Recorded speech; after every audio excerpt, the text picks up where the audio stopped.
Oke, lanjut dari pertanyaannya Kang Dodi sebenarnya. Kang Dodi kan tadi kan nanya gimana si orang-orang yang pinter ini bisa terkonek sama yang punya kebijakan lah atau yang bisa menyentuh ke masyarakat secara luas gitu. Itu kan gambarannya kan kita yang di luar nih untuk menyentuh orang yang punya kebijakan ke masyarakat yang luas. Nah ya, pertanyaan saya, bagaimana dengan orang-orang pinter yang memang udah bersentuhan gitu sama yang punya pemegang kebijakan gitu?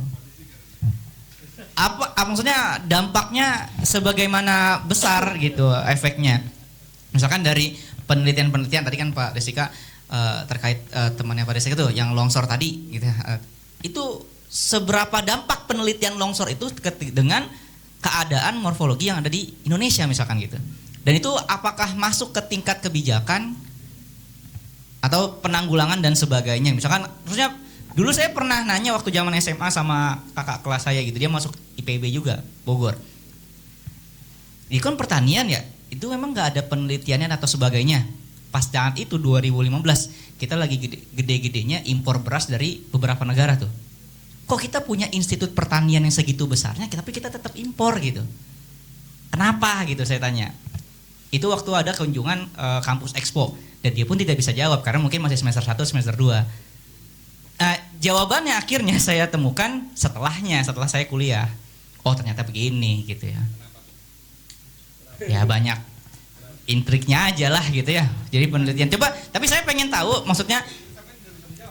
Iya, cuman saya pengen tahu POV-nya gitu ya. POV-nya dari yang terjun langsung di lapangan tuh sesulit apa memang ketika hasil riset ini sebenarnya bagus ini kalau misalkan diterapkan gitu ya, hasil jurnalnya bagus diterapkan untuk masuk ke tingkat kebijakan itu seperti apa gitu susahnya, gitu aja sih Pak. Terima kasih. Siap. Ya nanti biar ditutup sama Pak Destika. Sebelum ditutup makanya saya nyempil dulu gitu kan. Masih ada celah. Enggak, saya tadi tertarik Bang Dodi tadi tentang apa namanya? Jembatan. Memang itu salah satu yang lagi kita concern ya. Karena bahkan di ruang lingkup saya pun jembatan itu enggak ada. Saya pernah tanya kepada orang di Malaysia nih, profesor, dia dapat grant macam-macam gitu ya. Dia ketua peneliti dan termasuk masuk di quality assurance atau penjaminan mutu. Pertanyaan saya sederhana. Kapan penelitianmu itu dibaca sama industri, Mas? Karena riset dia itu kualitatif, dalam sekali, sangat vertikal, sangat dalam ke bawah. Permasalahannya adalah siapa yang baca penelitian itu? Itu yang saya tanyakan. Karena apa? Untuk baca riset kualitatif aja orang harus punya ilmu dulu loh. Tentang baca error dan segala macamnya itu, angka-angka yang kita nggak jelas tuh kan, yang kita nggak sukai. Nah, saya pernah lihat bukunya adik saya farmasi, yang saya ngerti cuma kata sambungnya doang.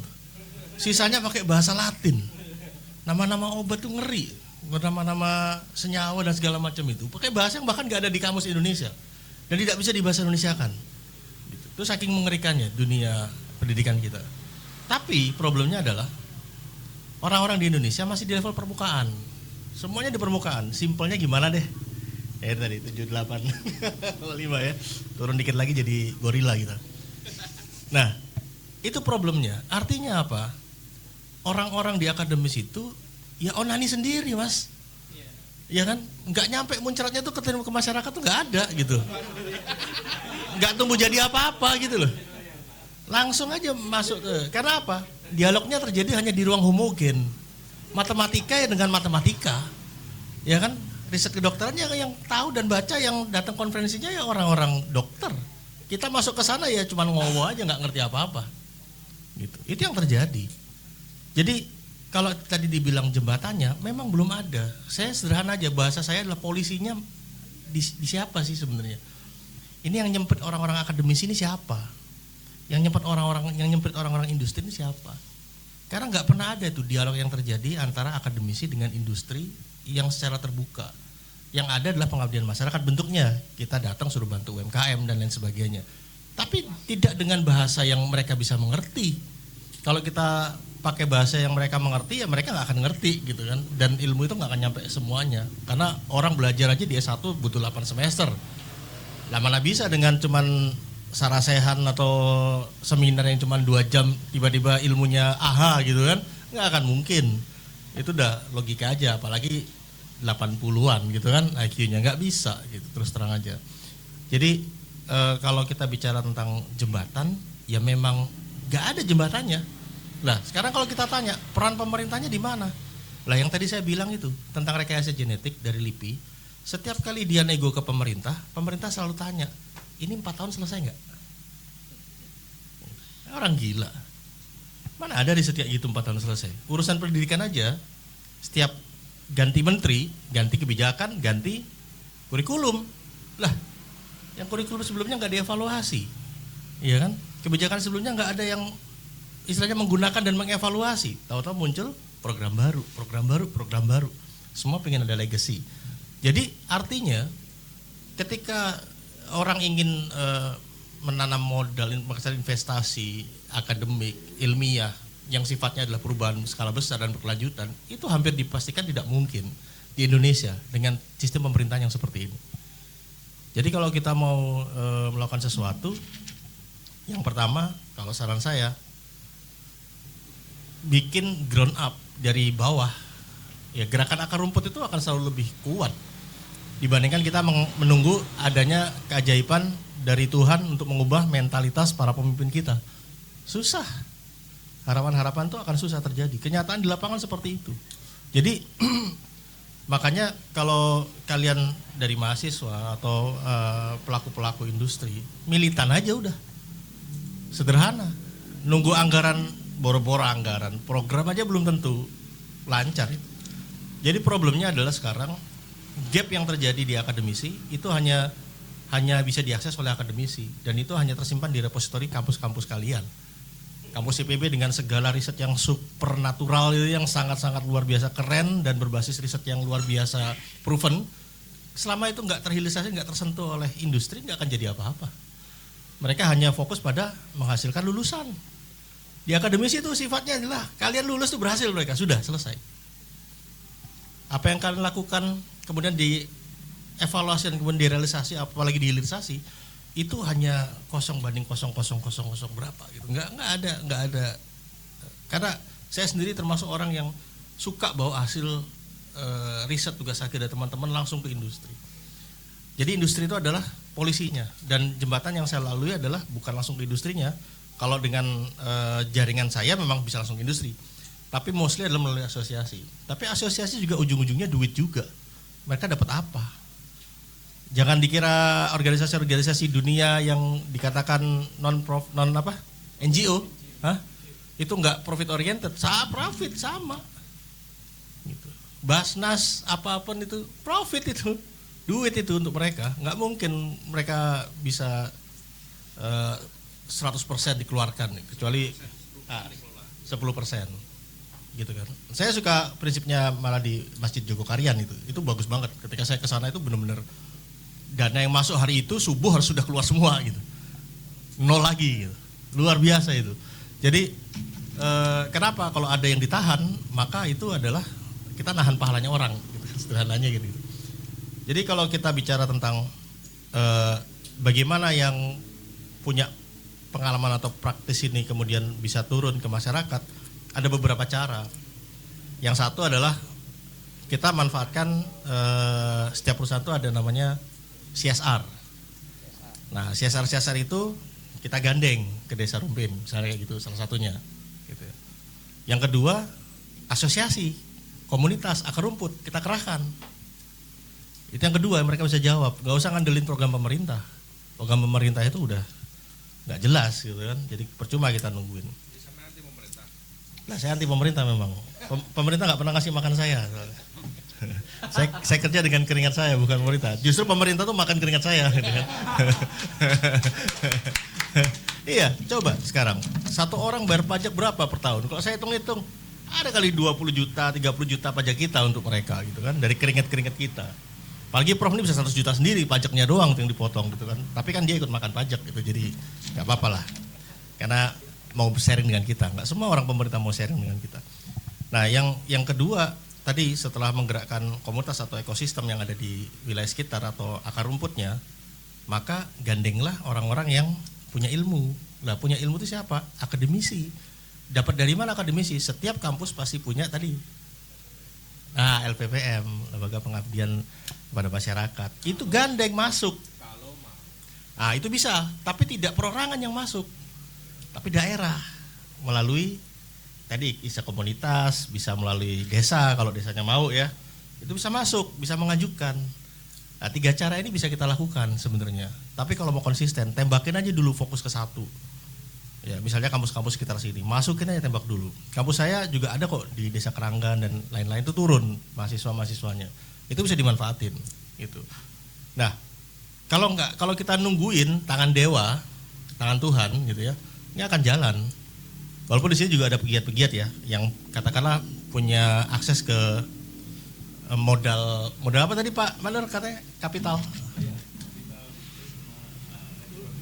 Nah, capital resources itu. Nah, yang kita perlu capital resources kan. Nah, capital resources ini yang tadi saya bilang bisa gandeng dari CSR, dari perusahaan. Contohnya yang gede-gede di sini mana? Tembakin aja pabrik gede di sini. Bang, CSR-nya ke Rumpin dong, kita ada proposal. Kayak gitu. Jadi, itu sederhana sih. Kayak kalau mahasiswa saya itu bikin acara, dia punya list yang itu disimpan. List itu disimpan artinya list perusahaan-perusahaan yang dia simpan. Nanti dari perusahaan itu akan turun, bisa modal kapital, bisa modal barang, bisa jasa. Mereka bisa menghadirkan narasumber yang sangat luar biasa keren. Mereka punya akses ke sana. Mereka juga punya produk yang kita bisa manfaatkan. Dan kalau memang nggak ada produk ataupun menghasilkan dari ahli, maka dia akan mengeluarkan duit. Tapi itu jarang banget mereka mau ngeluarin duit, jarang banget. Mereka lebih suka barang. Jadi kalau misalnya Coca-Cola, mereka lebih suka nurunin botolnya daripada ngasih kalian duit gitu kan. Jadi cara yang sederhana yang saya pikirkan itu. Tapi kalau misalnya tidak dimulai dari satu ekosistem yang kuat dan satu kejelasan tujuan yang jelas, yang clear, mereka pun nggak akan ngelirik. Ya Rumpin buat apa? Banyak kok desa lain yang membutuhkan, tapi Rumpin apa yang bisa karena gini, CSR itu juga butuh blow up, butuh apa namanya itu sorotan ya, butuh exposure gitu. Mereka pasti butuh itu. Nah kalau komunitas sebenarnya nggak butuh exposure, asal akar rumput ya, artinya berasal dari komunitas yang sangat kuat. Nah setelahnya kalau akademis itu nggak butuh, tapi mereka butuhnya apa? Hasil CSR mereka bisa menjadikan satu riset. Artinya apa yang mau di-develop, apa yang butuh di-riset, apa yang bisa di-build dari ekosistem ini atau produk yang bisa mereka create dari nol dengan ilmu yang mereka punya. Dan itu akan menjadikan exposure di akademisi, menjadi penelitian, menjadi dapat hibah dan lain sebagainya. Jadi itu yang bisa kita lakukan. Tapi kembali lagi, kalau kita nggak punya sesuatu yang jelas, artinya onani kosong gitu kan, ya percuma gitu kan, akhirnya berakhir di kloset. Bagi di kloset disiram habis dah gitu kan, atau di tisu atau di mana itu nggak jelas gitu, netes-netes nggak berguna. Jadi supaya kita jelas gitu ya, klimaksnya itu jelas, maka harapannya sih dari forum ini kita sudah punya satu bentuk yang kuat gitu. Think tank itu nggak perlu banyak orang untuk think tanknya, tapi setidaknya kalau kita mulai sesuatu, mulai dari langkah pertama itu mulai dari diri kita dulu, paling itu. Thank you. Assalamualaikum warahmatullahi wabarakatuh. Izin ikut ya? Lanjut. Oke, bismillahirrahmanirrahim. Assalamualaikum warahmatullahi wabarakatuh. Sorry, saya telat tadi datangnya karena memang tadi ada rencana rapat ronda ya. Tadi harapannya ketika Prof sama Pak Destika tadi saling pro dan kontra, layaknya kayak di TV-TV lah antara Roy Suryo dan ya ataupun pukul-pukulan lah di sini kan, jadi nambah gimmick-gimmick bumbu-bumbu lah ya kan. Tapi saya mencoba untuk menjadi orang steadiness lah, jadi memantau, lihat-lihat ya. Karena tadi ada berbicara perihal gimana POV-nya orang-orang di dalam pemerintahan ataupun orang-orang keilmuan itu untuk mempengaruhi kebijakan. Tapi yang ketika saya duduk di sini, saya melihat orang-orang keilmuan pun tidak dapat memberikan ataupun mempengaruhi kebijakan-kebijakan pemerintah terhadap alam, ya kan?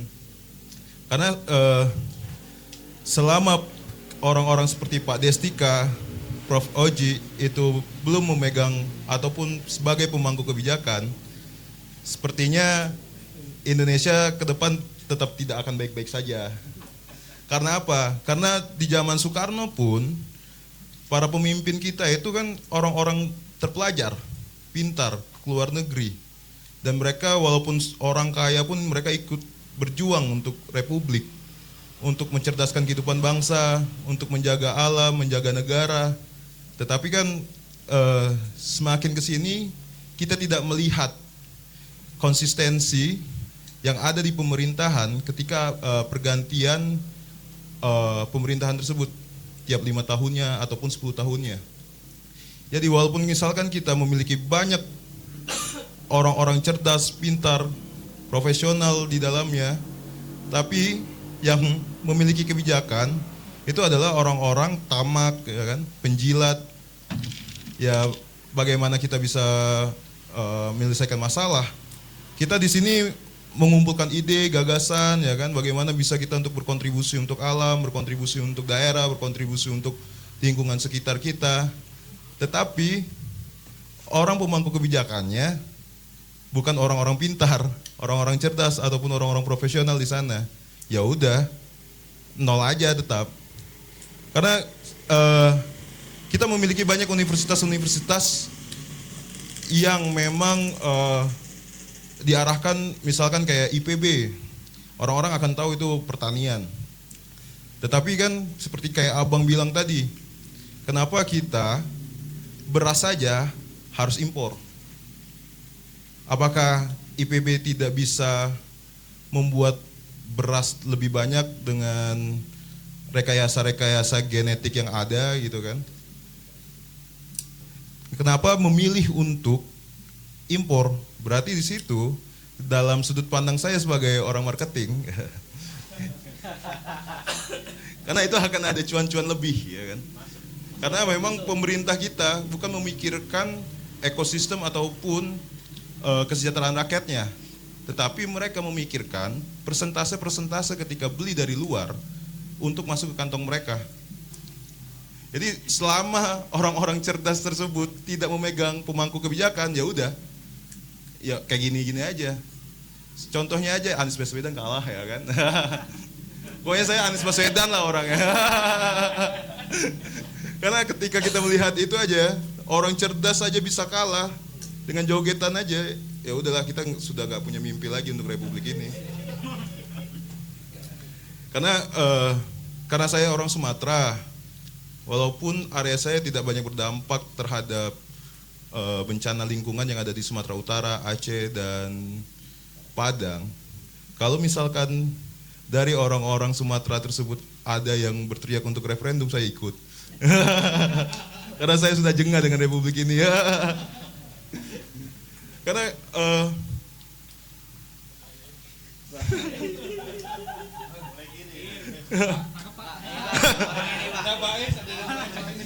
tapi nggak tahu ya kalau nanti dibawain koper uang, ya. Aduh, mati gua. Dikuntit gua.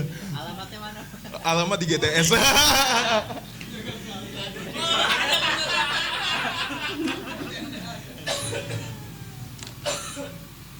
Ya selama kita melihat aja lah. Ya saya biangnya Cina, tapi Cina lebih baik lah. Karena ketika mereka melakukan industrialisasi di dalam negerinya, misalkan di Shenzhen itu banyak sekali gedung-gedung tinggi, teknologi-teknologi yang luar biasa. Semua produk-produk kita itu kebanyakan terbuat dari Shenzhen, speaker, HP, tripod, wadah gelas-gelas seperti ini, piring, besi-besi seperti ini kan kebanyakan dari Shenzhen, kursi. Tetapi mereka masih memikirkan ekosistem. Gurun aja dihijaukan oleh mereka. Kita pohon-pohon dijadikan gurun, ya kan? Hutan-hutan kita dijadikan gurun. Jadi hidup Cina lah ya. Ya, banyak pemimpin-pemimpin negeri kita tuh selalu berteriak nasionalisme. Seperti halnya kita menolak bantuan asing dan juga orang-orang yang berteriak ini harus darurat bencana nasional. Itu orang-orang yang dipengaruhi oleh asing. Ya kita sudah jelas lah, 1.000 orang yang mati itu mau disebut apa? Satu orang tentara dalam perang aja dibunuh aja kan, tentara yang lain juga harus balas dendam kan. Apalagi ini 1.000 orang. Jadi kita balas dendam ke siapa? Nah, itulah yang harus ditandai. Ini 1.000 orang, belum ada satupun yang ditangkap ataupun belum ada satupun orang yang dipecat. Berarti kita tidak memiliki kepercayaan lah terhadap negara ya. Mungkin kita tidak percaya terhadap pemerintah, negara masih percaya lah. Tapi kita lihatlah, seperti halnya teman-teman kita yang di Aceh, mereka yang sangat terdampak, seperti halnya diceritakan oleh Prof tadi. Dan mereka mencoba untuk terlihat oleh banyak orang, terlihat dari Jakarta, terlihat secara internasional, tetapi mereka digebuki. Padahal di poin 1.1.5 nomor 11 itu kan bendera Perjanjian Helsinki 2005 yang dijadikan peraturan pada DPR-nya ya, dibuat peraturan oleh DPR-A-nya. Itu diperbolehkan seperti halnya simbol, bendera, himne. Tetapi pada saat di Aceh itu mereka dipukuli oleh tentara. Ya kan? Berarti kan kita itu memiliki janji loh ke orang-orang Aceh itu bahwa kita tidak akan mengganggu gugat lah perihal itu karena sudah tertera di poinnya yang di 1.15 yang Helsinki itu. Tetapi kenapa dipukuli? Padahal mereka ingin terlihat, ingin dibantu. Apalagi ketika kata Prof Oji tadi presiden datang semua lampu hidup. Ketika presiden pulang semuanya mati. Berarti ini benar-benar ya ngakali, gak ada benar-benar untuk menjaga ataupun merawat teman-teman yang ada di Aceh, rakyat-rakyat di Aceh. Makanya mereka mengibarkan bendera putih, mengibarkan bendera bulan bintang kan. Ya selama orang-orang seperti Prof, seperti Pak Destika tidak menjadi Menristek Dikti ataupun Menteri Kehutanan, menteri-menteri lainnya, dan juga tidak membawa gerbong-gerbongnya untuk mendukung, dan juga aparat-aparat yang mendukung mereka, saya rasa untuk deforestasi ini bakalan menghasilkan depopulasi lagi. Karena dengan banjir kemarin pun 1.000 orang itu seperti halnya statistika aja, cuma angka, tidak ada kepedulian di sana. Dan dengan bangganya kalian tidak perlu lagi berterima kasih kepada saya dibantu orang-orang banyak, ya kan? Makanya melihat Prof sama Pak Destika tadi adu-adu argumen, dan saya melihat tadi Prof juga cara marahnya cara orang Jawa ya kan, dengan kalimat-kalimatnya yang sangat emosional ya kan, tapi dengan ditutupi secara lembut, ada kemarahan lah dari Prof untuk teman-teman kita di Sumatera. Jadi kalau untuk ke depan kita mau kayak mana, ya baik lagi ya, pemerintah kita itu diisi orang-orang profesional atau bukan. Kalau hanya orang-orang titipan ya udahlah, kita nggak punya lagi ide. Kita cuma memiliki ide tapi untuk eksekusinya ya nol lagi.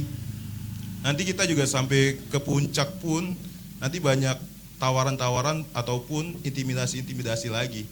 Ya udah kita terimalah kondisi Indonesia kayak gini. Sekian, terima kasih. Assalamualaikum warahmatullahi wabarakatuh. Ya, terakhir penutup sekali. Raja terakhir. Ada lagi nanya? Ya mungkin sebelum ini Kang Ilham, kumaha? Ayah meureun. Bang, kawan-kawan. Mungkin ini pertama kali ya Abang, ada kawan-kawan saya kesini nih. Diundang sama Kang Ilham, katanya ada kemaya lah istilah kita mah nih kalau kata Bang Adik ya, istilahnya dirumpin. Tempat berpikirnya atau tukar pikiran mungkin antara kawan-kawan dan abang-abang dalam tema-tema tertentu. Nah, Izin memperkenalkan diri juga, nama saya Saiful Bahri, biasa dipanggil Sebe ya. Panggil aja Sebe.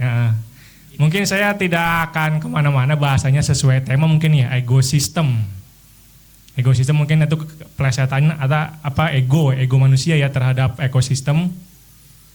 Mungkin saya ingin melihat dari basic ego itu kan mungkin kita nggak tahu nih definisinya beda-beda nih terkait ego nih ya. Yang saya ajukan ego adalah sebuah keinginan terhadap sesuatu, apakah itu sesuai dengan batas kepatutan, ketamakan, itu tidak ada parameternya. Sepakat mungkin. Nah, basic manusia mungkin dari basic ekonomi juga. Kebutuhan, manusia itu hanya basicnya hanya kebutuhan, sandang, pangan, papan. Sisanya itu hanya keinginan jadi kaya raya, punya mobil, apartemen segala macam itu keinginan. Kalau saya sebut mungkin itu dosa manusia semua, keinginan. Kita ini manusia nggak ada ujungnya kalau ngikutin keinginan, mungkin itu disebut ego ya, mungkin itu ya. Nah sialnya adalah di Indonesia adalah model pasar ekonominya ini adalah kapitalis, dan di kapitalis sebanyak-banyaknya mengumpulkan keinginan kita adalah diamini selama sesuai hukum, kan poinnya di situ. Saya juga ingin membahas dari sisi hukumnya mungkin ya, kebetulan saya belajar hukum terkait tadi ego, bagaimana kita mengatur ego dengan hukumnya gitu ya. Kalau di kehidupan bernegara, subjek hukum ya yang saya belajar itu ada orang itu kita nih manusia, naturally person, ada badan hukum. Badan hukum itu bisa perseroan terbatas, yayasan dan segala macam, hanya 2 itu ya. Masing-masing ini punya ego. Saya seperti saya sebut tadi, dalam kapitalis diamini saya sekaya-kaya mungkin selama itu sesuai hukum, gitu kan. Nah yang saya ingin highlight juga tadi terkait pertanyaan Bang, itu siapa? Maaf, Bang Dodi ya katanya ya. Bagaimana mau menjembatani antara orang pintar dengan kebermanfaatan mungkin ya ke masyarakat, begitu Bang? Atau bagaimana? Ya, misal dari sisi hukumnya adalah ketika Presiden atau DPR mengajukan rancangan undang-undang, asumsi undang-undang lingkungan hidup ya. Sebelum ada rancangan undang-undang ada naskah akademiknya. Fungsi naskah akademik ini mengatur parameter, definisi, unsur-unsur segala macam supaya masuk gitu ya. Diundanglah, diajukanlah naskah akademik ini, diajak pendapat segala macam, fungsinya adalah seperti itu. Mungkin itu Bang terkait ruang jembatan ya, secara hukumnya begitu. Misal revisi di undang-undang lingkungan hidup ya. Terkait tadi Bang siapa? Maaf yang terkait ya membahas tentang kayu. Salah satunya planet yang ada di dunia hanya kayu katanya. Di planet lain tidak ada material Bang ya. Yang di bumi ini hanya kayu katanya. Kayu itu hanya ada di bumi. Benar sekali itu. Mungkin highlight pembahasan diskusi ini melihat refleksi dari kejadian di Sumatera mungkin ya. Ada kayu gelondongan, hutan longsor, segala macam gitu kan. Ketika menebang pohon sama dengan merusak hutan, merusak sungai dan segala macam. Walaupun kata Bapak tadi parameter deforestasi apa? Kita nggak tahu gitu kan. Nah, fungsinya hukum adalah membuat parameter itu. Kalau kita membuat, kita semua bisa ngajuin definisi masing-masing nih, deforestasi. Pakar pun bisa masing-masing. Nah, fungsinya hukum adalah membatasi definisi itu supaya tidak liar kemana-mana dan tidak masuk kemana-mana. Fungsinya itu secara hukum. Karena apa? Kita bikin penelitian segala macam itu, kalau tidak ada hukumnya misalkan, ya orang-orang yang mau keinginannya segawan-gawan itu nggak peduli, orang legal kok mau gimana, ya kan? Fungsinya adalah kita berteriak sekecang mungkin tentang revisi undang-undang lingkungan hidup misal pohon nih, pentingnya pohon misalkan, seperti di Amerika tahun 70-an, ada sebuah tesis misalkan dari Profesor Christopher Stone misalnya, bahwa pohon itu diusahakan menjadi subjek hukum. Subjek hukum itu apa? Memiliki hak dan kewajiban. hak, misal hak tidak bisa ditebang segala macam, itu bisa masalah definisi, bisa didefinisikan. Apakah mungkin ke depan kita ada sebuah revisi terkait undang-undangan lingkungan hidup, misalkan sebuah pohon bisa menjadi subjek hukum. Jadi ada subjek hukum, ada 3, ada manusia, badan hukum, mungkin nanti pohon. Itu hanya pikiran liar saja ya mungkin ya. Itu menurut saya. Ternyata kalau dilihat, karena kebijakan sebegitu pentingnya emang bang, kawan-kawan. Kalau kita mungkin di atas kertas, oke, baik-baik segala macam. Pada kenyataannya pembalakan liar kan ada gitu segala macam. Nah itu kan hanya masalah penegakan hukum. Ada juga mesin di teori hukum, kalau melihat efektivitas baik atau buruknya hukum ada 3. Ada dari struktur, substansi, ada budaya. Struktur ini apa? Ini aparat penegak hukum segala macam. Substansi ini adalah undang-undang, peraturan perundang-undangan, budaya hukumnya masyarakatnya. Mungkin kita substansi atau undang-undangnya udah bagus, mungkin di penegak hukumnya udah pasti nggak bagus tuh di atas kertas biasanya. Budaya hukum juga, budaya hukum di masyarakat kita juga mungkin ada yang berdasarkan adat atau berdasarkan kesadaran masing-masing. Nah itu.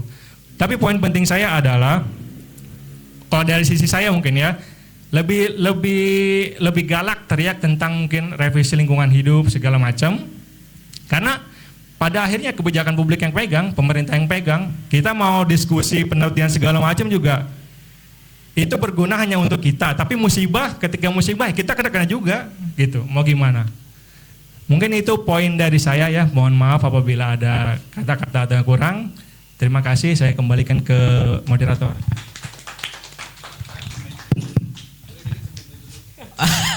Oke.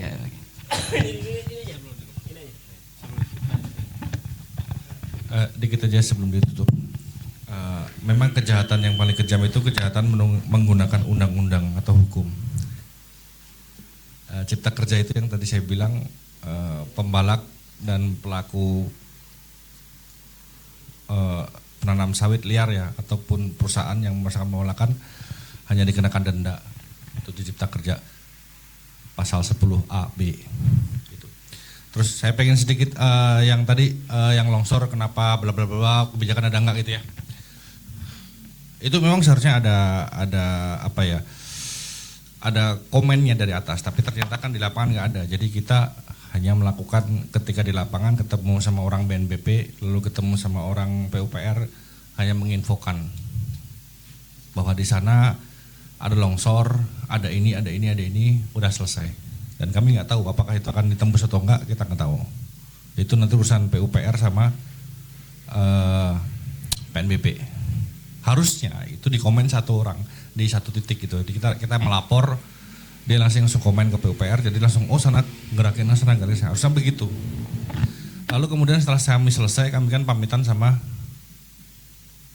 gubernur di Tapanuli. Kemudian sekretarisnya mendekatin saya, masnya orang Jawa. Iya, sama mas. Gini, bisa nggak melakukan perhitungan?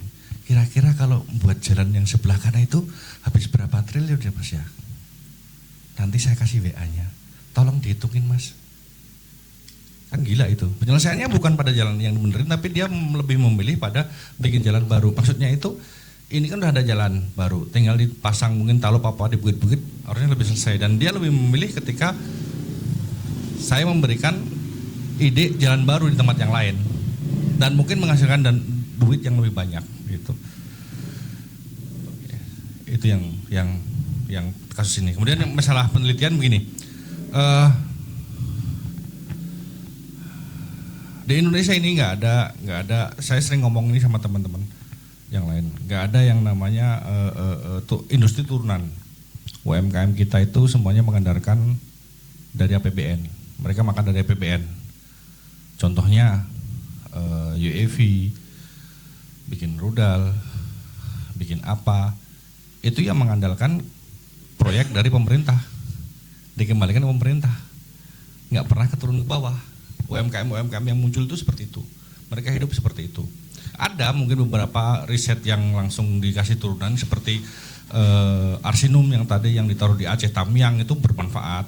Ada mungkin jangan cara lain, mungkin Pak Destika, Kang Destika ini sering sebulan sekali, 2 kali, 3 kali itu nulis sesuatu tentang tanah, tentang apa itu di media, di Antara, di Detik, itu sering. Itu juga termasuk memberi apa ya, hasil riset dia, hasil pengetahuan beliau ke masyarakat. Namun secara praktis masih sangat kecil sekali, karena ya itu tadi kita tidak punya industri turunan. Contohnya begini, kalau di Jepang itu misalnya ada Mitsubishi ya. Mitsubishi itu datang ke kampus, datang ke lembaga penelitian, saya pengen dibuatkan sebuah drone yang bisa begini. Tolong dibuatkan, ini dananya. Setelah itu nanti patennya buat saya, kamu nanti dapat honor, dapat duit dari sini, dapat alat riset, dapat bahan riset, dan juga silakan publikasi. Kasih waktu setahun sampai 5 tahun. Selesai, dia datang, mana barangnya, kita minta di industri dijadikan sama Mitsubishi, dibikin sebuah alat tadi. Nah ini nggak ada di kita. Saya nggak mau sombong. Di Indonesia yang bikin sintetika putra dan alat itu cuma tim saya, dan kami sudah mampu, penetrasi sudah mampu. Tapi akhir tahun lalu itu mau di MOU kan dengan PT LEN. Mau dibikin PT LEN. Pertanyaan saya, mau bikin siapa? Ya paling nanti PT LEN cari proyek, dapat proyek, kemudian dibalikin lagi kami, suruh bikin. Seperti itu. Karena industri turunannya nggak siap. Dan pemerintah harusnya tahu, pemerintah entah sadar atau tidak, saya nggak tahu. Pernah nggak teman-teman disuruh, kamu sini dong, ada waktu 3 bulan, tolong bikin ini dananya 4 miliar, saya punya 400 miliar, tolong dihabiskan 3 bulan. Pernah nggak begitu? Itu gila itu negara sampean. Ya Pak, ya Pak Wang mana? Pak Wang ada. Terima kasih. Kabur. Pusing. Dikit aja. Oke, terima kasih banyak semuanya teman-teman yang sudah, ini kita akan mengakhiri. Kenapa jadi hopeless gini ya? Oh, cheers up gini ya nanti. Suram banget ya. Aduh, capek banget ya, pegel ya. Ya Allah. Oke, kita peregangan dulu, guys. Ya, langsung saja kepada Pak Destika untuk menjawab. Oke, baik, terima kasih. Semoga ini onani terakhir ya. Oke, jadi sebenarnya sudah ditutup oleh Kang Sebe tadi. Jadi kenapa tadi saya tidak berani marah-marah itu, karena sebetulnya kuncinya itu di rule tadi, ya kan. Jadi silahkan misalnya tambang, pertanian, sawit yang melanggar aturan ya ditindak, ya kan. Tetapi kalau yang kemudian dia itu mengikuti aturan, ya kan, baik aturan hukum maupun aturan praktik yang baik, ya itu harus didukung. Jangan sampai justru malah kita menyerang habis-habisan, ya kan, nanti semuanya mati, ya kan. Kenapa itu khawatir? Karena begini, perkebunan itu adalah di saat COVID kemarin satu-satunya sektor yang bisa positif untuk pertumbuhan ekonominya. Di saat yang lain COVID, hanya satu sektor pertanian yang tumbuh itu hanya dari sawit itu sebetulnya. Yang lain dia naik. Nah, tadi betul kata Mas Aji, luasannya itu memang sangat masif ya. Nah, tetapi juga itu harus dipahami bahwa 40% itu milik rakyat dan 60% milik perkebunan, ya kan? Iya. Jadi memang tentu ada yang melanggar, ya silahkan ditindak, ya kan? Tetapi jangan sampai lagi-lagi nanti justru malah rakyat kecil yang menjadi korban tadi, kan? Nah, itu yang kita harus hati-hati dipilah-pilah, ya kan? Dipilah-pilah, jangan sampai nanti masyarakat kecil lagi yang jadi korban, ya kan? Karena seperti saya seperti pernah sampaikan juga di statusnya Mas Aji, itu ada lahan lahan di Taman Nasional. Itu sudah tumbuh sawit, ya kan. Terus karena ada aturan yang sekarang itu harus ditarik oleh negara, ya kan. Nah, itu korbannya ya masyarakat kecil juga, ya kan. Nah, padahal sebetulnya sawit itu yang berbahaya itu hanya pada fase-fase pembukaan lahan dan pada fase-fase peremajaan saja saat tajuknya belum saling menutupi. Kalau teman-teman belum pernah lihat kebun sawit, silahkan ke daerah Cigudeg atau Jasinga terus ke atas sana, ya kan. Lihat yang tanamannya itu sudah 10 tahun ke atas atau 5 tahun ke atas. Itu kanopinya sudah saling menutupi itu. Kanopi sudah saling menutupi, kemudian juga lantainya itu juga sudah tertutup oleh cover crop. Sampai kalau orang mau lewat situ tuh takut ada ular kobra. Makanya kalau ke kebun sawit itu harus pakai sepatu bot, ya kan. Nah, artinya sebetulnya memang tidak akan sepenuhnya sama persis dengan hutan primer, ya kan. Tetapi ada nilai ekonomi di situ. Jadi nilai ekonomi yang bisa diambil oleh masyarakat. Nah, jadi kita harus hati-hati di situ. Karena sudah berkali-kali produk perkebunan Indonesia itu dihantam oleh perang dagang. Kita pernah merajai di lada, kemudian di kopi, kemudian juga di kakao, ya kan? Kemudian juga di teh, ya kan? Karena perang dagang kita masyarakat awam ikut-ikutan, ya kan? Akhirnya semua hancur. Kelapa kita pernah kolap. Padahal kelapa itu tadinya itu sumber ekonomi bangsa, ya kan, karena disebut-sebut sebagai sumber penyakit degeneratif, ya kan, penyakit kanker macam-macam. Orang sempat meninggalkan kelapa menggantikannya ke sawit ketika itu, ya kan. Nah, akhirnya kelapa sekarang hancur kalah oleh Sri Lanka misalnya, ya kan, oleh teman-teman di Asia lain. Nah, itu yang kita harus hati-hati, jangan sampai kita menjadi korban karena perang dagang itu. Jadi silakan yang melanggar dihantam, yang bagus ya harus didukung. Itu yang kedua. Yang ketiga terkait tadi apa?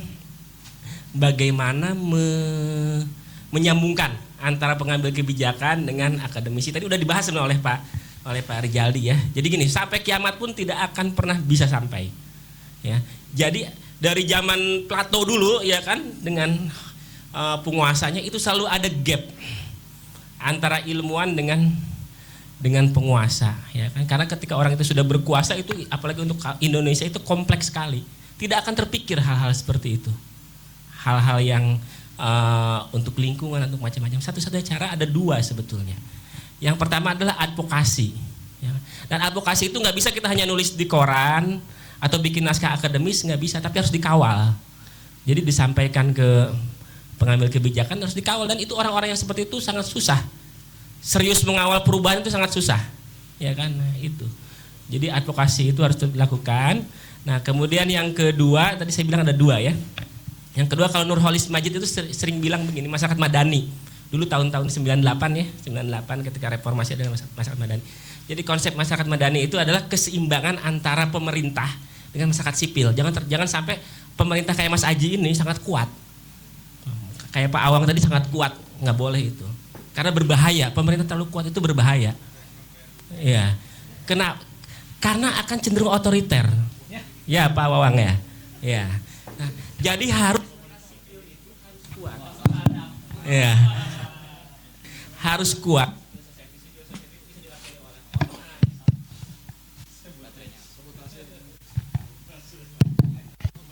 Bisa diwakili oleh ormas, oleh NGO, dan oleh macam-macam lah, oleh mahasiswa, oleh pers seperti itu. Nah, itu yang harus diperkuat. Nah, tapi ormas dan macam-macamnya tadi itu juga harus sustain. Jadi kalau tadi ada landscape yang sustain, ada arsitektur yang sustain, juga sebetulnya ada masyarakat sipil yang sustain, ya kan?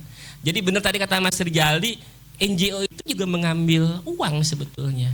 Basnas juga mengambil uang. Nggak direkam ini kan ya.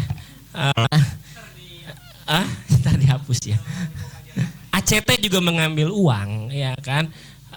Kita bisa juga mengambil uang, ya kan. Tetapi sejauh mana uang itu pantas sebetulnya, itu sah-sah aja. Kalau di pengelolaan zakat misalnya, itu kan ada jatah amil. Ya ada 8 asnaf itu ya, 8 asnaf, ada satu asnaf itu adalah amil zakatnya ya kan. Dan itu boleh. Ya silahkan saja sebetulnya. NGO, kemudian juga masyarakat sipil lainnya seperti Himpunan Masyarakat tadi mengambil uang dari CSR tadi, ya silahkan sah-sah saja, ya kan, sepanjang tadi sepantasnya tadi, Jangan sampai lebih dari tadi 1 asnaf perbandingannya. Silakan saja itu. Itu yang kedua ya. Yang ketiga ada tambahan. Tambahan itu kalian bisa mencontoh Pak RW ini sebetulnya. Mungkin beliau ini sudah berapa puluh tahun sama juga di kepalanya itu ingin melakukan perubahan-perubahan, cuman nggak bisa. Akhirnya menjadi ketua RW kan, ketua RW. Nah jadi silahkan teman-teman di sini ntar ini masuk menjadi ketua RT, ketua RW, kepala desa, camat, bupati, silahkan. Jadi daripada capek-capek emang advokasi tadi pemimpin-pemimpinnya, silahkan kalian masuk, ya kan.